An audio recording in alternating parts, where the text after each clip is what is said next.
سڵاو خوێندکارانی خۆشەویست لەم ڤیدیۆدا باسی سەنرایزانێکین یونت 4 بەشی رڤیو پارت 3 لە کتێبی سوودی بکە poem شعر listen and find words in the poem which rhyme with these words هەڵی گوێ بگرە لە شعرەکە پاشان ئەو شانە بدۆزەرەوە کە هەمان دەنگی تێدایە which rhyme with these words هەمان دەنگی تێدایە لەگەڵ ئەم وشانەیە هەمان ینی کۆمەڵە وشەی تیا بێت کە دەنگی بۆم لە she یان found hair sock bird بۆ شێوازە ئەم پێنج وشەیە بە دوایە گەڕین لە شعرەکە وشە دۆزینەوە کە هەمان دەنگی ئەمانەشی تێدا بێ بە ئێستا گوێ لە شعرەکە بگرین. Unit 4 Review Poem The Mystery. What were you doing when the lights went out? I was reading in my room, and then I heard a shout. So I took out my torch, and I was looking all around, and that's when I saw a key lying on the ground. And what did you do when you saw the key? I picked it up, and I was taking it into my room with me, when all of a sudden I heard another shout, which really was quite strange, as there was nobody about. So what did you do next? Did you look everywhere? Yes, I did. In the hall, in the kitchen, and on the stair. But I was going to my room when I got quite a shock. The door was closed, and the key that I was holding fitted the lock. So, did you dare to turn the key and open your door? Yes, I did, but I cannot tell you what I saw. Okay. ئەو شانەی کە هەمان دەنگی تێدایە ئەوانن لە سلایدی داهاتووشە بۆ دیاریەکەم لەگەڵ وشەکان خۆیە بە ئێستا بەس بخوێنەوە ماناکەشی هەر بزانی the mystery باڵێن تەوەمژاوی شتێکی تەوەمژاوی یان نهێنی what were you doing خەریکی چی بووی when the lights went out کاتێکە ڕووناکیەکان نەمان مەبەستی لێ کاتێکە کارەبا بڕا کاتێکە گڵۆپەکان کوشانەوە مەبەستی لەوەیە when the lights went out لەکوێ بووی کاتێک کارەبا بڕا I was reading in my room خەریکی خوێندنەوە بووم لە ژوورەکەمدا and then I heard a shout پاشان گوێبیستی چی بووم هاوارێ بووم so I took out my torch بۆیە مەشخەڵەکە تۆرچ ینی مەشخەڵەکەم دەهێنا and I was looking all around چیم کردووە گەڕاوم بەو ناوەیە I was looking all around گەڕاوم بەو ناوەیە and that's when I saw a key و ئەو کاتە بوو کە کلیلێکم بینی lying on the ground کە لەسەر ئەرزەکە دانراوە یا لەسەر ئەرزەکە کەوتبوو and what did you do when you saw the key ئەی چیت کرد کاتێک یان وە چیت کرد کاتێک کە کلیلەکەت بینی I picked it up هەڵم گرتەوە and I was taking it واچیەکە ئەم برد into my room with me ئەمرد بۆ ژوورەکەم لەگەڵ خۆم when all of a sudden کاتێک لە پڕێکدا when all of a sudden I heard another shout کاتێک لە پڕێکدا گوێبیستی هاوارێکی تر بووم ئەم هێردەش لێرە ئەمەش بۆی خەتمەمێنای بەشێرە چکە کۆی سەرەوەیە which really was quite strange quite strange ئەڵێ ئەوەش چی بوو شتێکی سەیر بوو quite strange یعنی بە تەواوەتی سەیر بوو as there was nobody about لەبەرەوەی هیچ کەسێکی لێ نەبوو so what did you do next کەواتە چیت کرد دوای ئەوە did you look everywhere ئایا هەموو شوێنێ گەڕای yes I did بەڵێ گەڕام in the hall لە هۆڵەکەیە in the kitchen لە مطبەخەکەیە and on the stair لە سەر قەدرمەکان but I was going to my room بەڵام دەچووم بۆ ژوورەکەی خۆم when I got quite a shock کاتێک کە تووشی سەدمە بوو the door was closed دەرگاکە داخرا بوو and the key that I was holding ئەو کلیلەی کە بەدەستمەوە بوو هەڵم گرتە بوو با بڵێین fitted the lock گونجا یا گونجا بۆ چی بۆ قفڵەکە so did you dare to turn the key ئایا وێرات کە کلیلەکە با بدەی and open your door کە کلیلەکە با بدەیت و دەرگاکە بکەیتەوە دەرگای ژوورەکەت بکەیتەوە یان بۆ دەرگاکەت بکەیتەوە yes I did بەڵێ وام کرد but I cannot tell you what I saw بەڵام ناتوانم پێت بڵێم کە چیم بینی okay.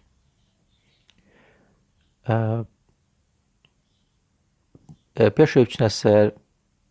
یونت 4 رڤیو activity 1 to 5 با ئەمانە لەگەڵ وشەکانە بۆ دابنێم بۆ شێوازەیە شی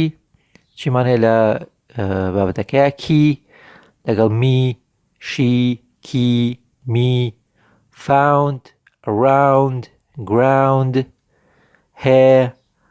everywhere stare there sock shock sock shock bird heard طبعا شی بۆ کچ found دۆزینەوە دۆزیەوە باوڵێن هێر قژ سۆک گۆرەوی برد باڵندە جاڵین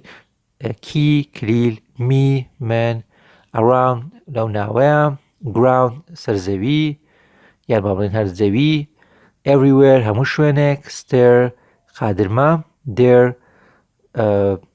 بەمانەی لە هەنێک شوێنە بەنوای تەحەدی شتێکێت بۆ منە تەحەدی هاوڕێکەتێکی کە شتێک ئەنجام بات بۆ شێوازە بەڵام لێرەیە بەمانەی وێرانێت ئەڵێ وێرات شۆک شتێکە خۆشمان شۆکی پێڵێن هەد گوێبیستی بوو ئۆکێ هەر یونت 4 discoveries and inventions pen and paper باڵێ قەڵەم و کاغەز یاڵێن جاف و کاغەز read بخوێنەرەوە look around your classroom سەیری چواردۆرەکی خۆت بکە لە ژوورەکە لە پۆلەکەتە there are so many things that we take for granted چەندین شتی تێدایە کە ئێمە قەدری نازانین چەندین شتی تێدایە کە ئێمە قەدری نازانین electricity for light کارەبا بۆ ڕووناکی and heat بۆ ڕووناکی و گەرمی glass in the windows شوشەی پەنجەرەکان plastic metal کانزاکانیان ئاسن even the chair you are sitting on تەنانەت ئەو کورسەی کە لەسەری دانیشی we often forget that someone ئێمە زۆر جار بیرمان دەچێت کە کەسێک somewhere لە شوێنێک at some time لە کاتێکە invented دایهێناوە or discovered یان دۆزی بێتەوە all these things هەموو ئەم شتانە and how can you read this sentence و چۆن تۆ ئەتوانی بۆ نمونە ئەم ڕستەیە بخوێنیتەوە because لەبەرەوەی someone invented the paper لەبەری کەسێک دایهێناوە کاغەز that your book is made of کە کتێبەکەتی لێ دروست کراوە and the ink to write the words و هەروە چی تریش ink مرەکەب to write the words مرەکەب بۆ نووسینی وشەکان. ئۆکێ پێشی بچنە سەر خوێندنەوەکەی تەواویکەین ئەڵە چی choose a correct title for each paragraph ئەم تایتڵانە ئەڵە دابنێ بۆ پەرەگرافەکان بۆ ئەمانە. Number 1 ئەڵێن the first paper یەکەم کاغەز یان یەکەمین کاغەز the ancient Egyptians مصریە کۆنەکان invented دانهێنا the earliest type of paper چی کۆنترین جۆری کاغەز in about 2500 BC لە کە بەنزیکەی 2500 ساڵ پێش زاین BC یعنی before Christ یعنی پێش مەسیح ئێمە خواڵێن پێش زاین لە کوردیە. They made it ئەوان دروستیان کرد from the reeds that grows next to the river Nile ئەوان دروستیان کرد they made it ئەوان دروستیان کرد from the reeds لەو قامیشانەی that grew کە گەشیان دەکرد کە گەشیان کردبوو با بڵێن next to the river Nile کە لە تەنیشت کێوە ڕووباری نیل. It was called papyrus ئەو جۆرە قامیشە بۆ با بڵێن ناویچی بۆ papyrus. The modern word paper come from the word papyrus ئەڵێ وشە مۆدێرنەکە کە پێڵێن paper لە موشێو هاتووە کە ئەو جۆری قامیشە بووە کە یەکەم جار لەوە کاغەزیان دروست کردووە papyrus. But it was very different from the paper that we use today. بەڵام زۆر جیاواز بووە لەو کاغەزێکی ئێستا ئێمە بەکاری هێنین بێگومان زۆر جیاواز بووە. ئۆکێ دوایەوە بۆ پەرگرافی دوایەوە تایتڵەکەی ئەڵێن The invention of modern paper داهێنانی کاغەزی مۆدێرن کاغەزی سەردەم باوڵێن. This type of paper ئەم جۆرەی کاغەزە was invented داهێنرا by a man لەلایەن پیاوێکەوە called Cylon in China کە ناوی سایلونە لە چاینا لە سین in 105 AD AD بەسمان لەی زایی نییە وشێکی لاتینیە وەرگیرەوە بەمانەی زایانیەت. Cylon was a government minister چی بووە وەزیرێک بووە وەزیری حکومی بووە وەزیری حکومەتێک بووە باوڵێن. He made his paper ئەو کاغەزەکەی دروست کردووە by soaking rags in water لە ڕێگەی با بڵێن خوساندنی پارچەپەڕۆ لە چیە لە ئاوە. Rolling the soaked rag flat چی کردووە ئەو پەڕۆ خوساوەکەی تەخت کردووە and letting the mixture dry ئەو ڕێگەیەوە کە ئەو دەرمانانی کە پێوی بووە یانە تێکەڵەی کە ئەم پەڕۆکەی تیا خوسانووە لێگەڕاوە تا وشک بێتەوە. This is very much the same method as the one we use to make paper today. ئەڵێ ئەمەش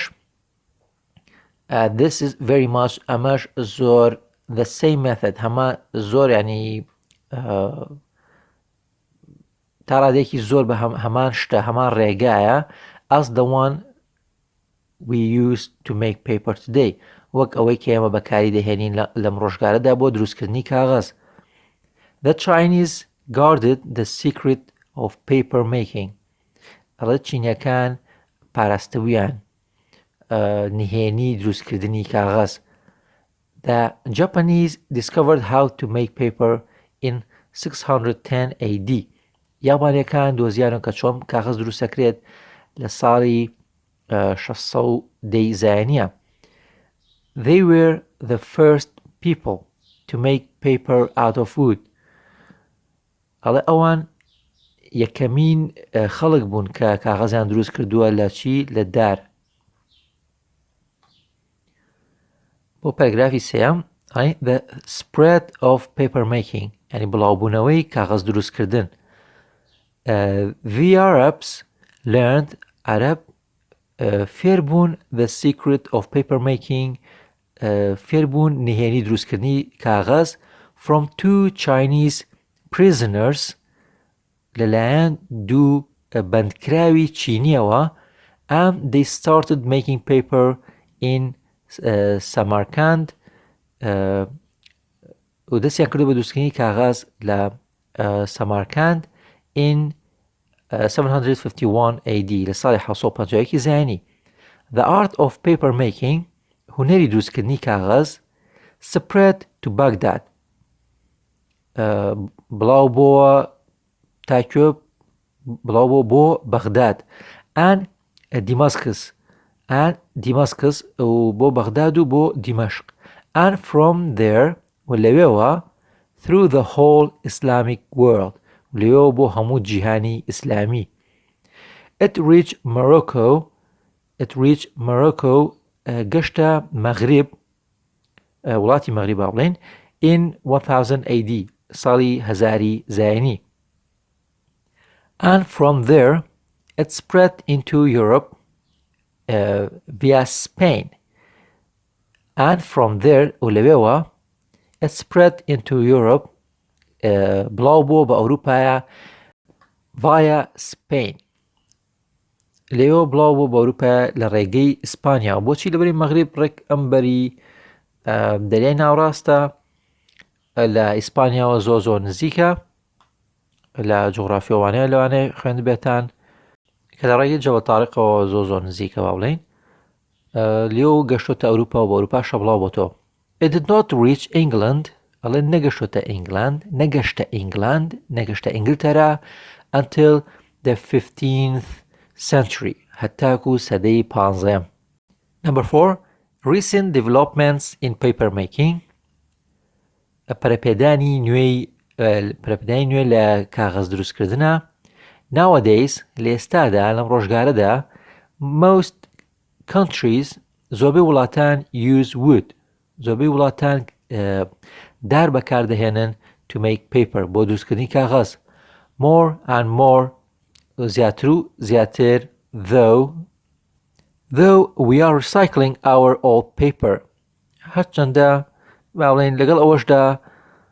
ئێمە چێکین ئێمە ڕیسایکلی کاغەزە کۆنەکانمانەکەین to save the trees بۆ ئەوەی کە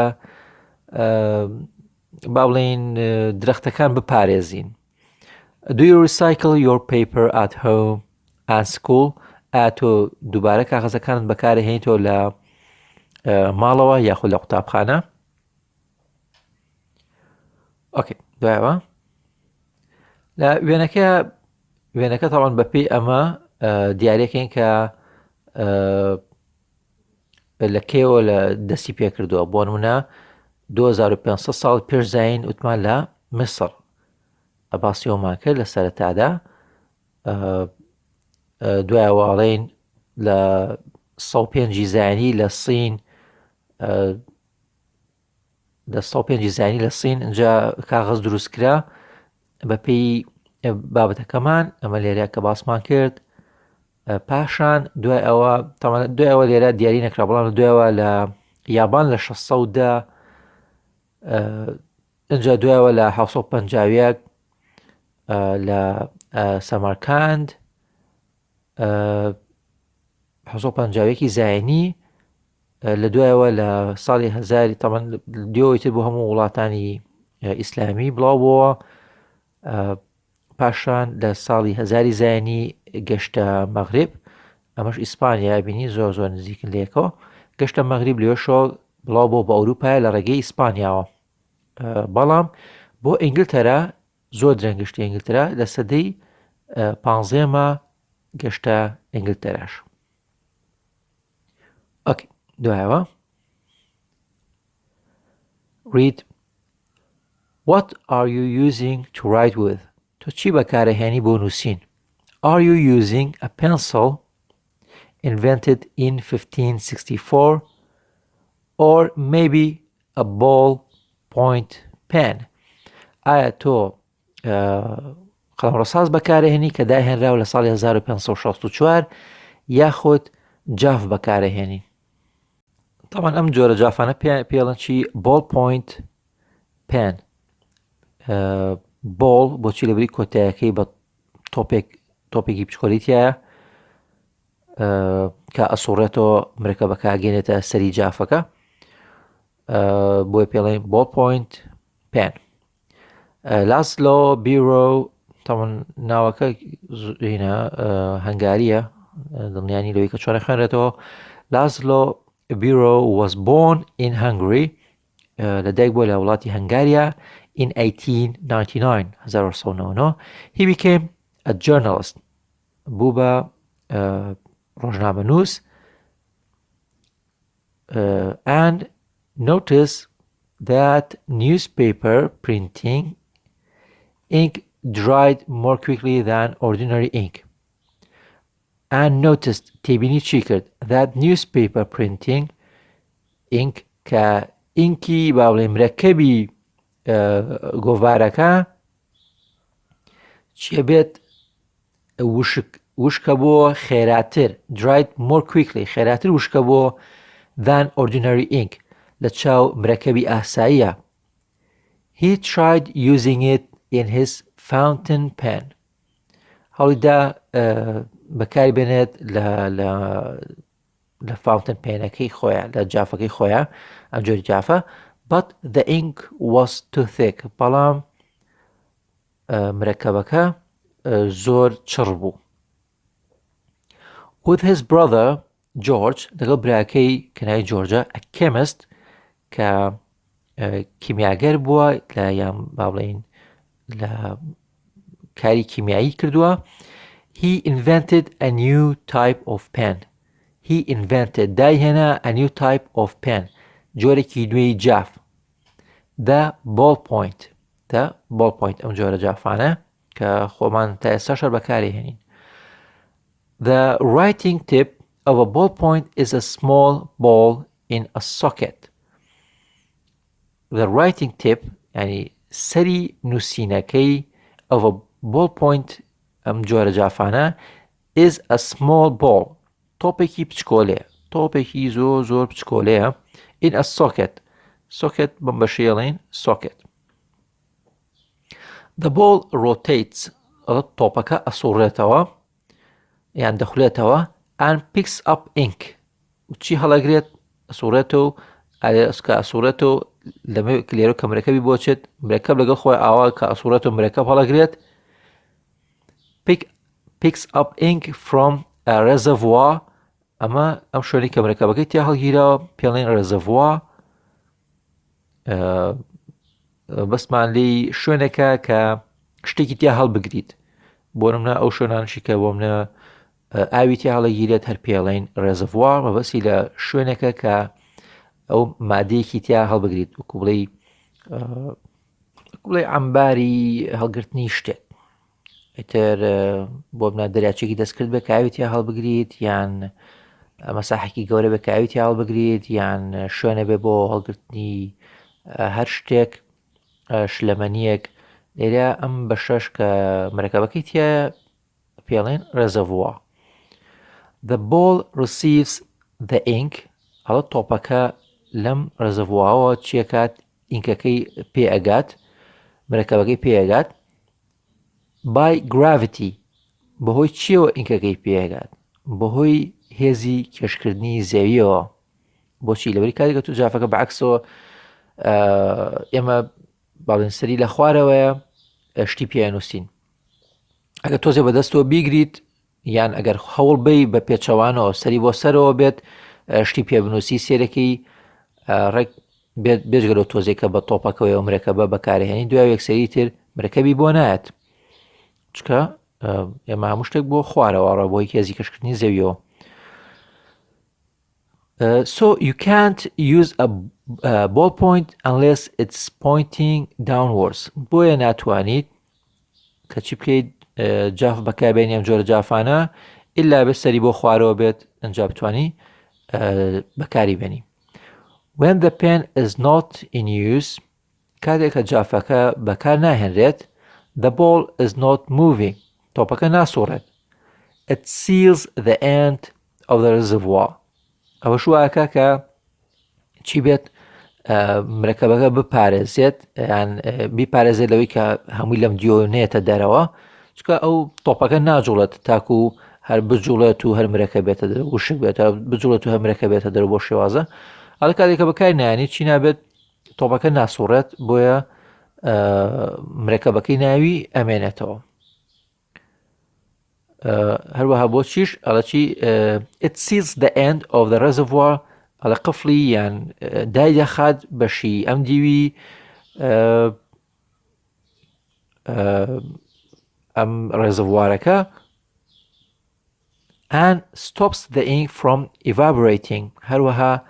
ڕێگری شەبێت لەوەی کە مرەکەبەکە بێ بە هەڵم. So this day many people call a ballpoint pen a biro after the name of its inventor. ئەڵێ لە ئێستادا زۆر کەس ئەم جۆرە جافانە بەکارهێنێت پێڵێن بیرۆ بەهۆی ناوی ئەو کەسەوە کە دایهێناوە ئەو کەسە هەنگاریە با بڵێن. The Brothers Bureau دووبراکە کە دووبراکەی بیرۆ باڵێن هەردووکیان تەوان ئەوان ناوی بەناوی باپیرەوە باهانکرێن بۆیە هەردووکیانە پیانەتێ بیرۆ دەبری بران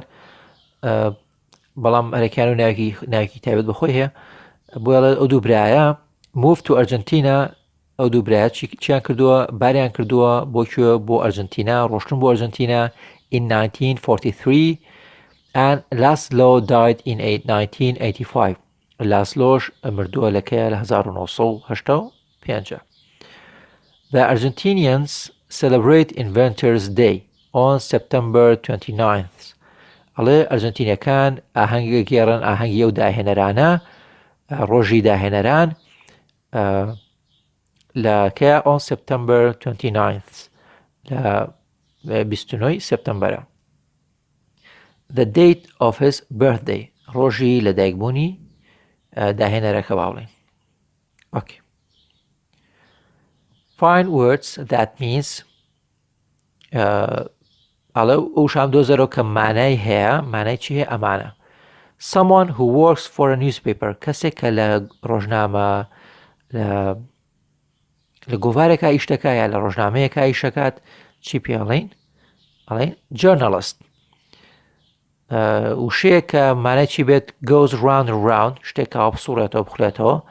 ئەڵێن rotates یعنی ئاوا سوڕێتەوە بۆ نەڵێن زەویە سوڕێتەوە earth rotates. A store of liquid مەخزەنێکی شلەمەنی پێڵێن چی reservoir. Drying in the air وشک بوونەوە لە هەوایە ئێمە پێڵێن evaporating وشک بوونەوە یان ئێمە هەوایی بات هەنێ جار یاڵێن بێ بە هەڵم بۆ شێوازە. ئەمە بۆ مانایانەیە دەموشانە تاوان زۆر گرنگیشن بۆ تاقیکردنەوەی وەرزی لە قوتابخانەکان و بۆ تاقیکردنەوەی نیشتیمانیش. Did you know ئایا دەتزانی ballpoints are used by airplane pilots کە جاو بەکارهێنرێت لەلایەن فڕۆکەوانەکانەوە. They work much better than fountain pens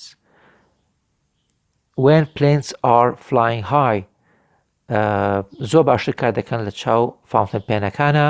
کاتێک کە